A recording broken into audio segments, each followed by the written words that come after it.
Hello everyone, welcome to a new video tutorial. In this case, I'm going to teach you how to upload an image into Midjourney. This is really simple to do, so let's begin. First, we have to search the image, and for example, I have this image right here.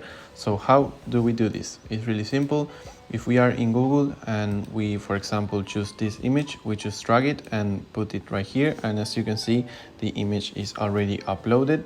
So why we do this is because we have to copy this URL that you are seeing right here. So we just copy, and here on Discord, on the type bar, what we have to do is to click on slash, and we put imagine, and then we put space, and here, as you can see, we can prompt the image and make any change that we want.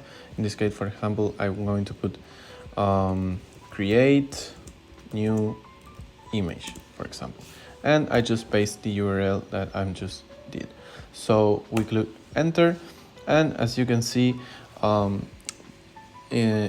subscription is required, but if I already have a subscription, I'm just going to enter into file, and I just have to wait because, as you can see, there's a lot of people here, and you just have to wait a few minutes and the image will be uploaded.